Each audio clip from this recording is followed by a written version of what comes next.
আসসালামু আলাইকুম বিসমিল্লাহির রহমানির রহিম। সবাইকে স্বাগতম আমার চ্যানেলে। শুভ সকাল। এখন ঘড়িতে প্রায় 10টার মতন বাজে। আমি সকালে উঠে ঘর দুয়ার গুছিয়ে এখন ঘর ঝাড়ু দিয়ে মুছে নিতেছি, কারণ আজকে সাইদুল বাবা একটু বাজারে যাবে। বাজার থেকে কিনা আনে সেগুলো গুছাতেও সময় লাগে। এই জন্য সকালে সব কিছু গুছিয়ে বাজারে আসলে বাজারটাও তাড়াতাড়ি গুছাতে পারবো।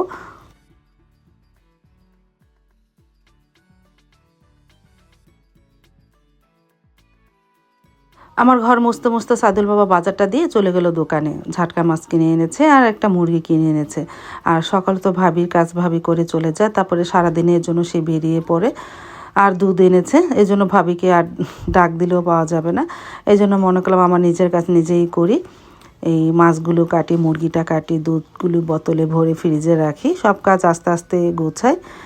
আর এদিকে মাকে দিলাম মেথি শাক বাছতে। মা বলতেছে আমি বেছে দেই, তুমি মাছ কাটো। তারপর আমি মাছ কাটার জন্য কলপারে চলে যাব, আর মা মেথি শাকগুলো বেছে নিতেছে।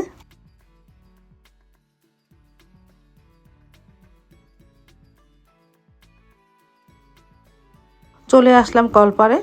কলপারে মাছগুলো কেটে নিয়ে মুরগিটা কেটে নিয়ে, আর বিড়াল ছানাগুলো যে আমার যে বিরক্ত করতেছে।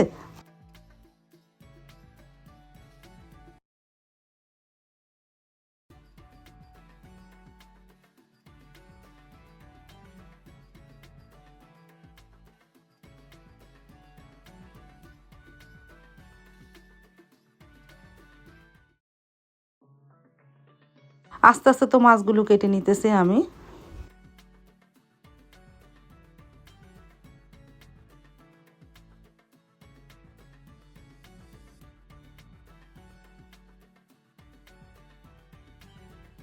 মাছ তো কাটা হয়ে গেল, এখন আজকের জন্য রান্না করব আর বাকিগুলো ফ্রিজে রেখে দেবো। মুরগিটাও কেটে ফ্রিজে রেখে দিই। আর এদিকে শাকও বাছা হয়ে গেছে, এখন ভালোভাবে ধুয়ে নিই। মাছ গুছানো হলো, মুরগিটাও ফ্রিজে রেখে দিলাম, এদিকে শাকটাও ধুয়ে ফেলেছি।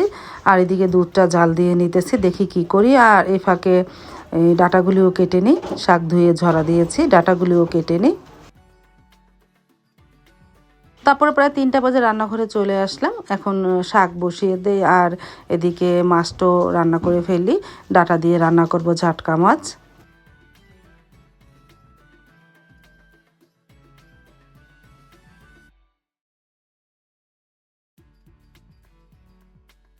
পেঁয়াজটা ভাজা হয়েছে, এখন হলুদ গুঁড়া, মরিচ গুঁড়া, ধনিয়া গুঁড়া দিয়ে মশলাটাকে একটু কষিয়ে নিই। আর পাশের চুলায় শাকটাও আস্তে আস্তে মসতেছে, মানে পেঁয়াজ কাঁচামরিচ লবণ দিয়ে সিদ্ধ করে পরে বাগার দিব।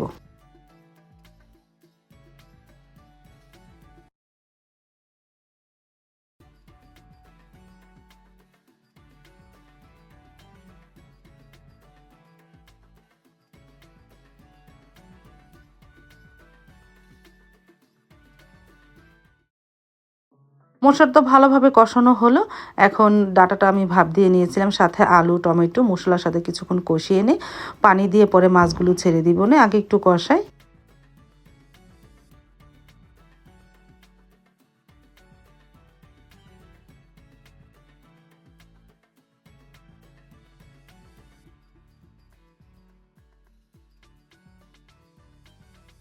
আর এদিকে শাকটাও প্রায় সেদ্ধ হয়ে গেছে, আমি একটু পরে বাগার দিয়ে ফেলবো।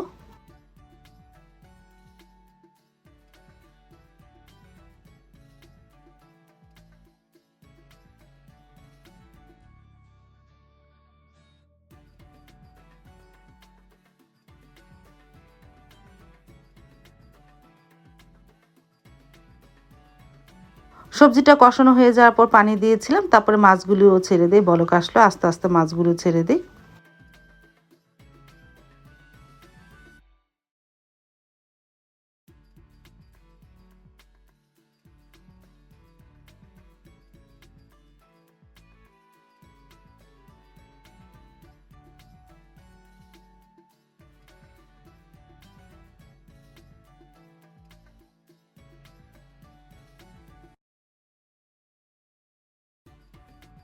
আর এই চুলায় শাকটাও বাগার দিয়ে রসুন আর শুকনো মরিচ দিয়ে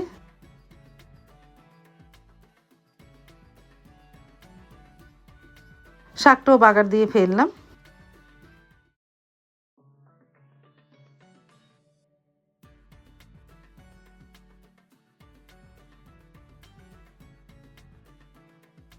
আর এদিকে ঝাটকা ইলিশ মাছের তরকারিটাও প্রায় হয়ে গেছে। ডাটা দিয়ে ঝাটকা ইলিশ মাছের ঝোল, মাশাআল্লাহ কালারটাও সুন্দর এসেছে। তরকারিটা নামিয়ে রাখলাম, আর এদিকে শাক ভাজিটাও হয়ে গেছে। এখন অন্যান্য কাজ করি, ছোলা ভোনা হয়নি, ছোলাটা ভোনা করি। আর ওই যে দুধ জাল দিয়ে রেখেছিলাম, দুধটা দিয়ে পুডিং বানাবো, সেই এটাও গুছিয়ে নেই। তারপর তো দুধটা ভালোভাবে জাল দিয়ে আমি সব কিছু মিশিয়ে নিয়েছি, ডিম, তারপরে যা যা লাগে পুডিং বানাতে সব কিছু মিশিয়ে ব্লেন্ডারে ব্লেন্ড করে নিয়েছি। দুধটা তো ঘন করে জাল দিয়ে রেখেছিলাম। তারপরে এই যে একটা সসপ্যানে দিয়ে দিলাম, এখন ভাপিয়ে প্রেশার কুকারে দিয়ে দিব। প্রায় 7-8টা সিস হলে জালটা নিভিয়ে দিব, প্রেশার কুকারে দিয়ে দিই। আর এদিকে পাঁচফোড়নের গুঁড়া শেষ হয়ে গেছে, কিনে আনলাম, আনার পর একটু হালকা টেলে তারপরে ব্লেন্ডারে ব্লেন্ড করে গুঁড়া করে নিব না। আর এই চুলায় তো প্রেশার কুকারে পুটিংটা দিয়ে দিয়েছি।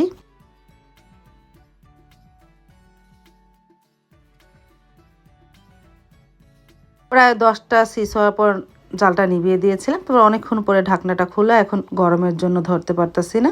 এখন তুলে ঢাকনাটা খুলে তারপরে ফ্রিজে রেখে দিই, ঠান্ডা হলে তারপরে বের করবো না। এই যে ঢাকনাটা তুললাম, অনেকটাই গরম, এখন ফ্রিজে রেখে দিই।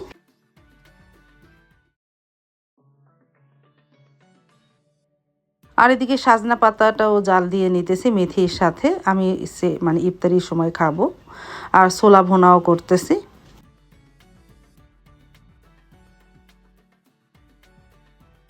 তারপরে বিকেল দিতে একটু বের হলাম, সব কিছু গোছানো হয়ে গেছে, ইফতারি সব গুছিয়ে রেখে বিকেল দিতে কাপড় চোপড়গুলিও ঘরে আনি। আর ওই যে দেখা যাচ্ছে আমার গোলাপ গাছে মাশাআল্লাহ ভালোই ফুল ফুটেছে, একটু সামনে গেলাম।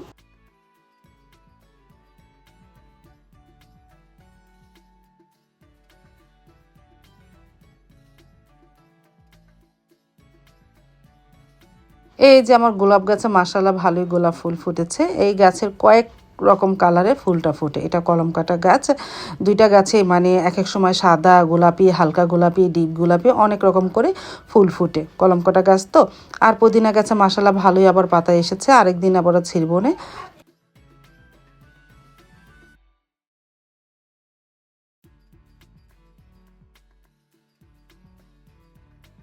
তারপর তো ফ্রিজ থেকে পুডিংটা বের করলাম, ঠান্ডা হয়েছে। এখন সারামণি বলতেছে কি আমি একটু কাটি, তো ও একটু কাটলো, তারপরে ভালোভাবে পিস করে ফ্রিজে রেখে দিই।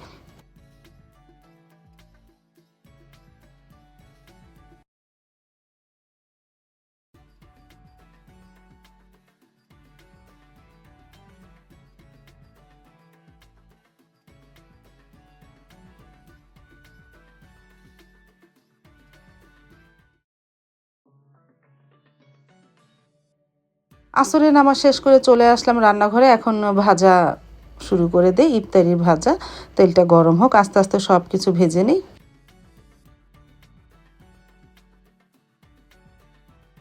তারপর তো আস্তে আস্তে সব কিছু ভেজে নিলাম।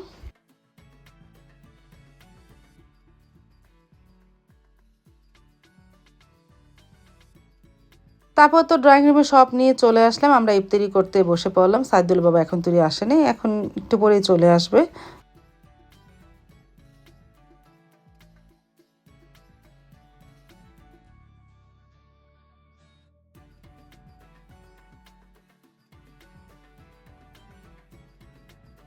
তারপরে তো আজান দিয়ে দিবে, সারামণি শরবত ঢালতেছে ওর বাবার জন্য, সারামণির জন্য আর সারামণি বাবার জন্যই শরবত বানায়। আর তেমন কেউই খায় না, মানে মাও খায় না, সাবাও খায় না, মা তো গুড়ের শরবত খায়। তারপরে এই যে আজান দিয়ে দিল, আমরা ইফতারিটা করে নিলাম আলহামদুলিল্লাহ।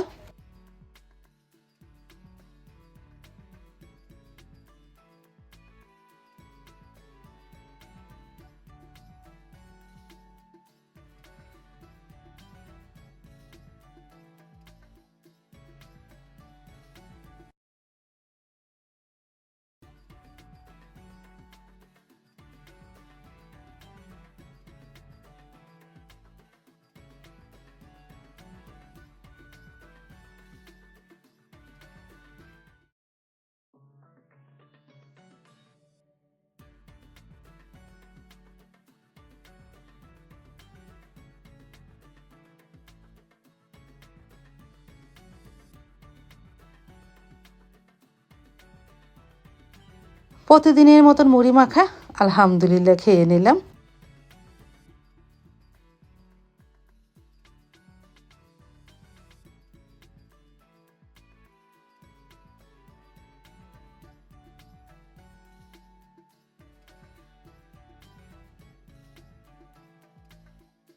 তারপরে সন্ধ্যার সময় চলে আসলাম একটু রান্নাঘরে, মানে ইফতারি করার পর নামাজ শেষ করে সারামণি বলতেছে একটু চা খাবে, ওকে একটু চা বানাই দিই। সারামণিকে চা দিয়ে তারপর আমি নামাজ পড়ে নিয়েছিলাম, নামাজ শেষ করলাম, সাইদুল বাবাও নামাজ পড়ে চলে আসলো। তারপরে প্রতিদিনের মতন আমরা রাতের খাবার খেতে বসে পড়লাম, মা আমি সাইদুল বাবা। মেয়েদের ডাক দিলাম, বলতেছে পরে খাবো। সারামণি তো চা খেয়েছে, বলতেছে আম্মু আমি একটু পরেই খাই।